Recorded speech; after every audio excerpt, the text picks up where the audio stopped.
Good evening, everyone. Thank you for tuning in to my quick tutorial on how to make a standard loaf of white sandwich bread. With everything going on right now, sometimes stores have some bread and sometimes they do not. So, what better way to be reassured that you will be able to make any sandwich that you please at any time, but to have your own recipe. So, please forgive my amateur video. I am not the professional that most of you are with recording. I don't record myself quite often. But I have the information and I'm going to give it to you the best way I know how. So we'll start off with our ingredients. Well, first we're going to start. I'm going to use a small KitchenAid mixer. This is the 4.5 quart. It's a small batch, so you really don't want to use a large bowl because your dough can kind of get lost down in the bottom there. So if you don't have a stand mixer, never fear. This recipe works perfectly well if you mix by hand. So just grab yourself a large mixing bowl, and we'll talk about that as we go along. So the first thing that we need is yeast. I personally prefer to buy my yeast in jar form, or if you go to any of the bulk stores, it comes in like a large package. I don't know if it's kind of a foil-like package, but it's granulated yeast. You can get active dry, rapid rise. This is fast rise. It really doesn't matter for this recipe because we're going to use a decent amount, so it will rise pretty fast. If you buy yours in the envelope form, like most people do, it's perfectly fine. We will just use 2 packets. So each pack is 2 1/4 teaspoons. So if you use 2, you'll be just shy of the 2 tablespoons that we're going to use, but it'll be okay. It will not make that much of a difference, trust me. So we have the 2 tablespoons of yeast. You also need 1 cup of warm water, and by warm, not too hot, a little bit warmer than lukewarm. I would say just as it starts to feel really comfortable for like a not so hot bath. So if you have a thermometer, you can test it. You really don't want it to be much over 105, 106. This one is about 109. So I'm going to go ahead and go with it because by the time I finish running my mouth here, it'll be just right. But again, you don't need a thermometer, just warm water. Like we know what warm is, right? It shouldn't start to feel uncomfortable at all. And if it is too hot, it will kill your yeast. So again, just a little bit warmer than lukewarm. I also have a 1/4 cup of white granulated sugar, a 1.5 teaspoons of kosher salt. You can use regular iodized fine table salt. I also have 1 egg at room temperature. For any type of baking, unless it specifies otherwise, you want to use room temperature ingredients so that everything combines evenly. So if your egg is cold right now, go ahead and stick it in some hot water for about 2 or 3 minutes, or run it under some hot water and you'll have a room temperature egg, no problem. Then we also have 1/3 cup of vegetable oil. You can also use canola oil. I do not recommend that you use olive oil because 1, it's heavy and it will change the flavor of your bread. Next, we have 4 cups of all-purpose flour. You can use bread flour. It will give you a little bit more of a chewy texture. And I love to use bread flour, but for this recipe, we're doing all-purpose flour because I wanted it to be simple enough that you can go right into your cabinet and make some bread. So hopefully the only thing you had to buy was yeast. Did we get everything? Yes. Okay, so we're going to jump right in. I have a couple of tools as well. I have my mini whisk here. You can use a fork, spoon, whatever. I'm just going to stir the yeast around a little bit. And I have a scraper. This is a plastic one. You can find these at the Dollar Tree. I see them there all the time. They have those red, like Betty Crocker looking ones. And they also have metal ones now. I saw them the other day. I have metal and I have plastic. I love them. It's for any type of scraping. We call them, you know, like a bench scraper. So you can scrape your countertop when you're working with dough. You can scrape for any type of batters or anything. I use it even when I'm making potato salad sometimes to get everything out the bowl. So they're just great. And the plastic ones are even better because they're flexible and then you can get all around the edges. So those are just a few tools. You can use a spatula.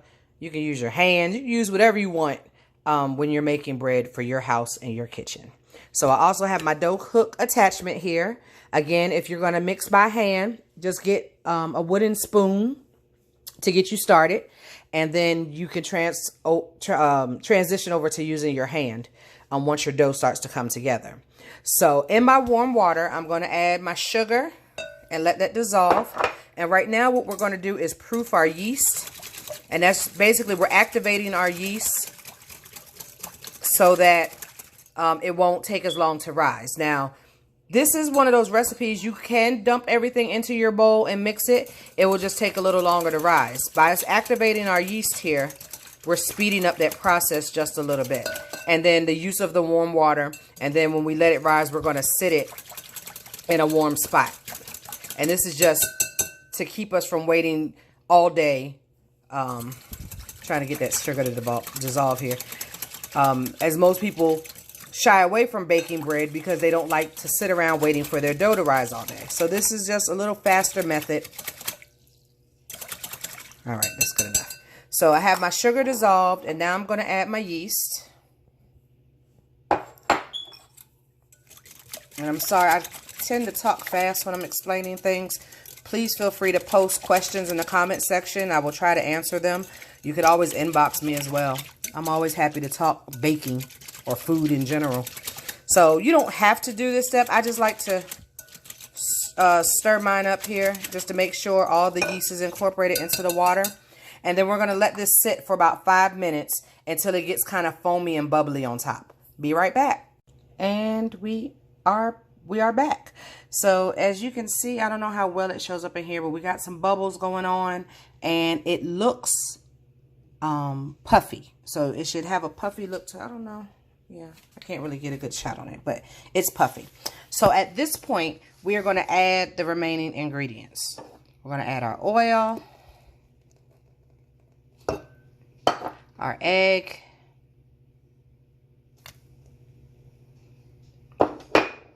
and our salt. Stir, stir, stir.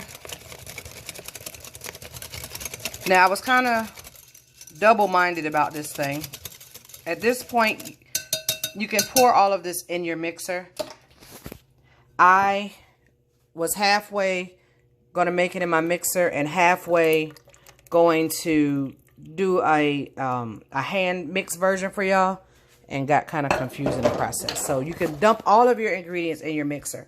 And you can also start your yeast. You can put your water, dissolve your sugar, and do everything in your mixer. I just did it in the glass bowl so that you all could see what I was doing. Then we're going to add our flour. Now, again, I have 4 cups. You may need 3.5. You may need all 4. Sometimes you may need a little bit more. You have to kind of play it by ear here, depending on the temperature in your kitchen. Like when I first started, it was kind of warm in here, but now it's kind of cool in here. So we're going to see what happens with this dough. So I'm going to go ahead and scoop majority of the flour in.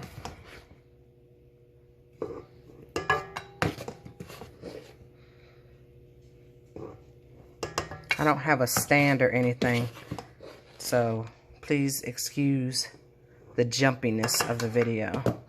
So I have, let's see, that's about 3 cups.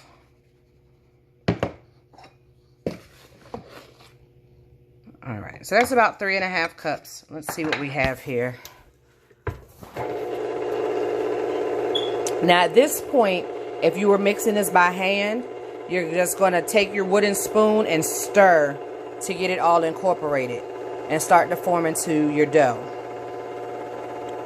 So mix, mix, mix.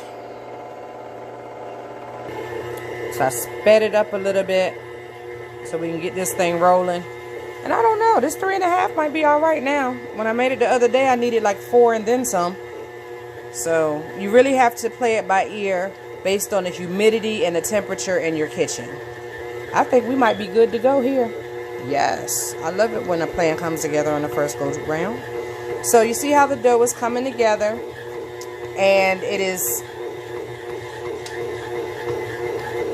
picking up all the dough that's in the bottom. We're looking for like a clean bowl here. So once it has pretty much, let me move back a little bit. So you see how it's basically cleaned the bowl and it's in a ball and it's ready to go. So I'm gonna let it go a few more minutes. It's good to let your bread knead a little while so that you can develop the gluten in it. Which reminds me, for my gluten-free and my keto and vegans, I have a recipe coming for you all as well. So you see it has pretty much completely cleaned the bowl here, but I'm just going to let it mix for about 5 minutes or so and get a good knead on it till it's a smooth elastic ball. At this point, if you are mixing by hand, you can, once your ball has kind of come together, you can put a little flour on your hands and you can knead your dough by hand. So try to get everything out of the bowl onto your clean countertop. And you are going to have to knead it for about 7 to 8 minutes. But you're going to knead it until your ball is a smooth, elastic ball. You don't want it to look lumpy. You don't want it to be really sticky. Like, you shouldn't have dough all over your hands when you're done. So at that point, if it's sticky, you want to keep kind of adding a little bit of flour at a time, just until it's workable. You don't want it dry, you just want it workable. So we're going to let this go for about 5 minutes and I'll be right back. All right, so it's been about 5 minutes. My dough is smooth, it's elasticy, it's really good. I love working with dough. It's therapeutic to me. So we're going to go for our first rise. And to do that, you're just going to take your dough and put it in an oiled bowl. I always just use my mixing bowl since it's nice and clean. Sit your ball in there. If you have a pan spray, you could spray it, or you could just take a little bit of oil and rub it on top. Cover it with plastic wrap, and we're going to let it rise for about 20 minutes and see where we're at. Be right back. All right, we are back. It's been about 20 minutes according to my kitchen timer. And as you can see, we have a nice little rise. Now, unlike when you make a yeast roll or something like that, we're not looking for this to double in size. We're just looking for it to rise a little bit. So it's bigger than what it was. I've been poking at it. And at this point, I'm going to punch it down and deflate it. Get the air out. And then we're going to shape it.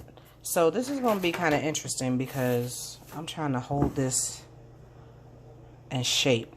So the obvious shape for this is a loaf. That's what we're making, a loaf of bread.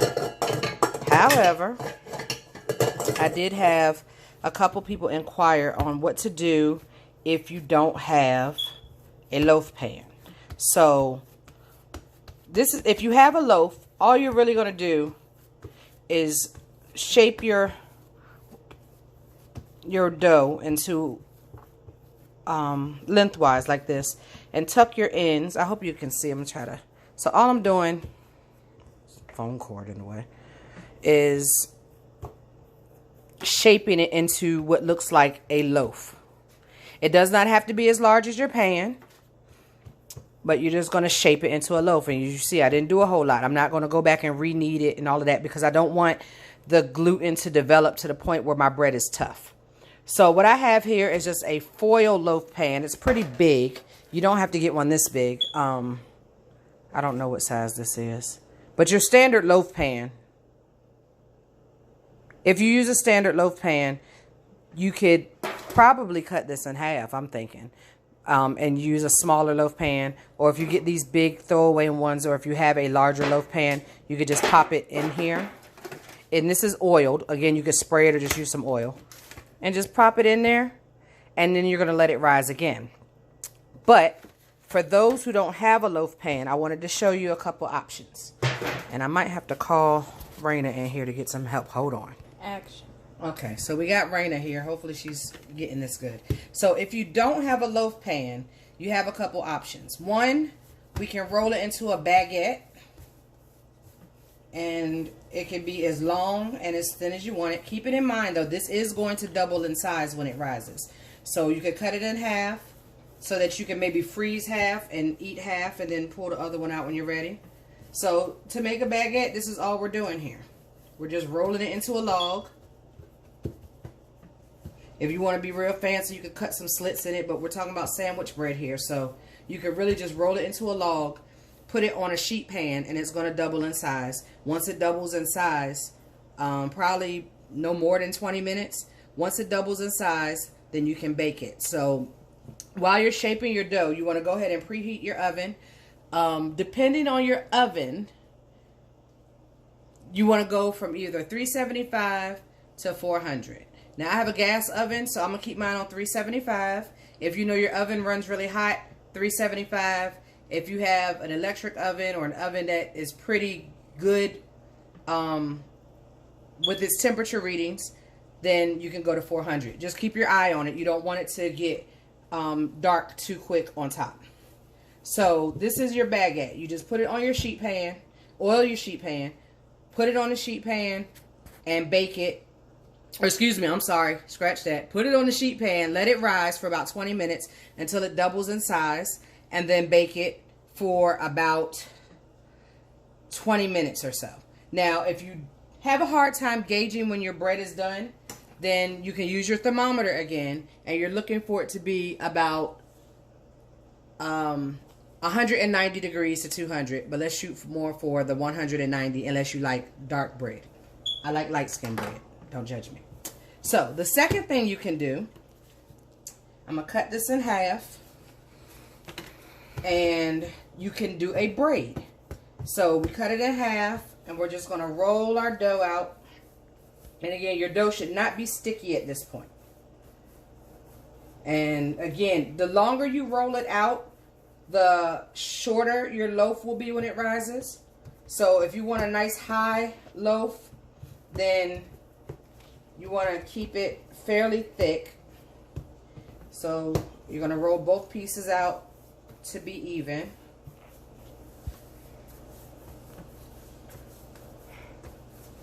Now this first one, this is just a twist. I said braid, I meant twist. And then you just take it and put it together and twist it. Tuck your ends. Again, stick it on your sheet pan to allow it to rise, and then bake it. Other option, and there's several things you can do. So my point is, you do not have to have a bread pan. So for the braid, you need 3 equal pieces. And it's going to be pretty elastic. Doesn't have to be perfect, but you want it to be pretty darn close. And this bread is very elastic.